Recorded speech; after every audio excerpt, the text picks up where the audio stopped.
In the name of one God, Father, Son, and Holy Spirit. Please be seated. Do you remember the first time you were truly in awe of something? Or a moment when the world seemed bigger and brighter and full of possibilities? I remember it was my first trip to the United States in 1982.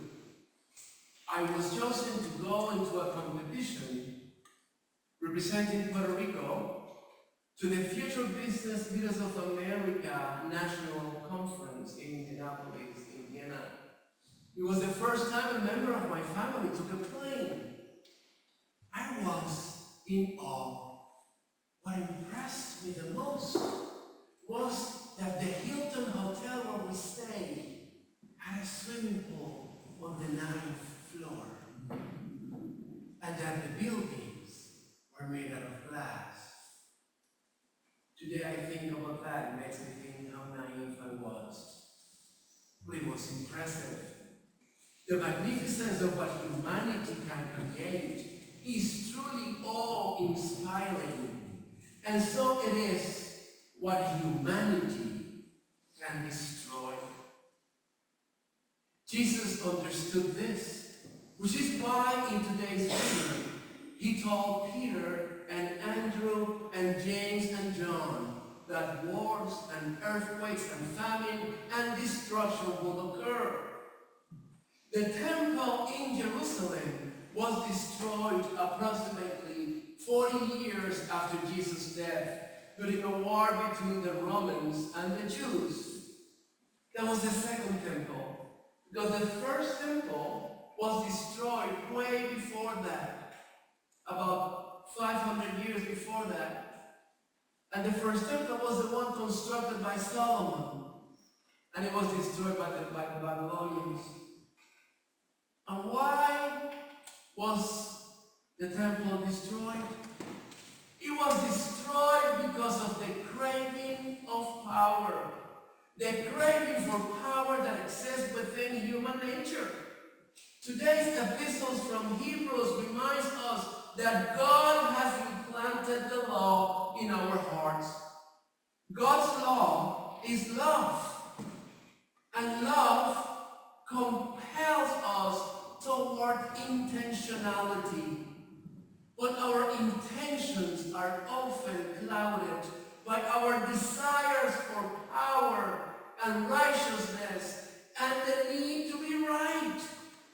When this happens, we lose sight of our Christian calling and engage in actions that are ones where no one truly wins.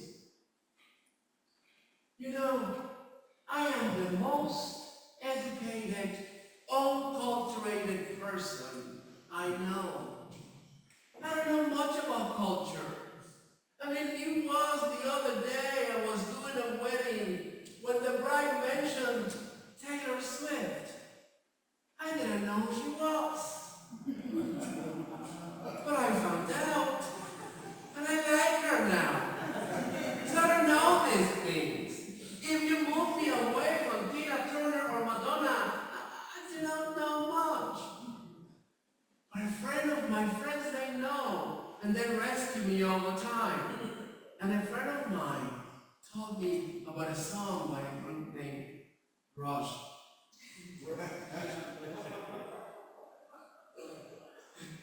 Somebody was here when the person told me this, that's what I'm laughing. That captures the essence of the struggle of people fighting for power and no one winning. The song is called The Trees. It says, there is unrest in the forest, trouble with the trees, and the maples want more sunlight, and the oaks ignore their pleas. The trouble with the maples, and they're quite convinced they're right. They say the oaks are just too lofty, and they grab up all the light. So the maples form a union They say, the oaks are just too greedy. We will make them give us light. Now, there's no more oak oppression, for they passed a noble law, and the trees are all kept equal by hatch, ox, and sow. For as long as individual and personal grandiosity overpowers justice, nobody will win. We will fight against each other to be the most grandiose, to have the most money, to have the final decision, or to gain the most power.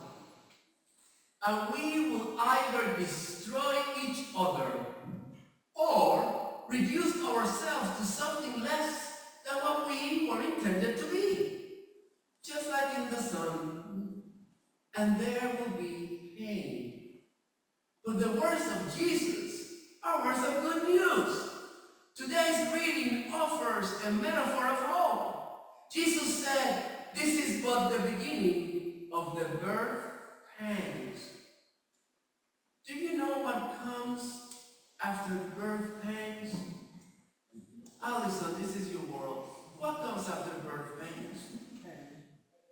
Baby, birth. So Jesus really promises that pain is not going to be the end. Pain becomes the beginning. From those birth pangs, new life is going to emerge, and here's where it gets radical. We are called to be part of that new life, to take the promise of hope and make it tangible. And that promise challenges us, and it challenges us today. I know you've been waiting for me to say something for 2 weeks after the election. I don't know where Frank is, but I know he was waiting for me to say something. Right? I know my people. So this is all I have to say. I have to say that just like the apostles, we have seen the buildings and the impressive stones, and just like them, we are aware that individual greed can harm the safety and well-being of those around us. Our minds are often consumed by the data and reality surrounding us, which can lead us into fear. But the faith in our hearts calls us to a place of birth, a place of hope. It is up to us to build a bridge that connects head and heart, fear and hope. A bridge that allows our relationship with God to guide, sustain, and support us in this space between fearful minds and hopeful hearts. How do we create that bridge? Perhaps for now, we hold on to Scripture and we hold on to each other. We hold on to the Scriptures in the story of Samuel. God reminds us that God will deliver. Just as Hannah trusted God in her barrenness, we too are called to trust during what feels impossible. Division, destruction, and pain. God delivered Hannah, and God can deliver us. In Hebrews, we are encouraged to hold fast to the confession of our hope without wavering. For he who has promised is faithful. And let us consider how to provoke one another to love and good deeds, encouraging one another. And we do not have to do this alone. We have each other. We have this community of faith. We have Grace Episcopal Church in Woodland. So let us become the church we want the world to be. Not the church that reflects the world as it is, but the church that reflects the world we dream of. In the world around us, if the world around us is against immigration, and we feel called to protect the foreigner, let us create an underground system to protect them among us.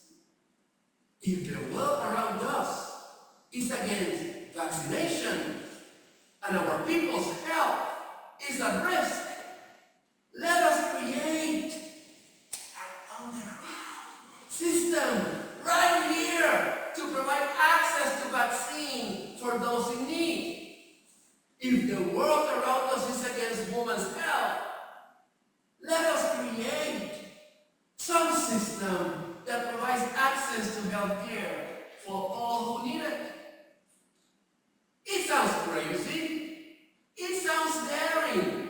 And already I saw the way some of you look at each other like, what the heck is this crazy guy talking about?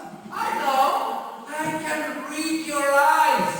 And I'm here and I see everybody. But let me tell you this. Because of something crazy like this, HICA was created. Because of something crazy like this, Community Kitchen was created. Because of something crazy like this, 55th Place was created. Because of something crazy like this. So let's dare to be crazy and daring and perhaps even foolish. But you have heard me criticize the church for staying silent over the past 50 freaking years. Perhaps this is the time for us to wake up and do what Jesus is calling us to do. Finally! For 2,000 years, the Christian church has risen to such challenges. Yet, lately, we have been like the oak tree, too lofty, too comfortable, and too righteous to do something radical that would benefit the maples. Like in Russia's song, when we prioritize self-righteousness or personal gain, we miss the light we are called to share. But if we let ourselves be pruned, if we surrender our pride, God can use us to grow something even more beautiful. It might feel as if we have been cut down, but we have not. Perhaps we are being given an opportunity to regrow into a new dimension of love and action that redefines the church. So, are we ready to say yes? Yes to hope. Yes to love. Yes to being the church that transforms the world.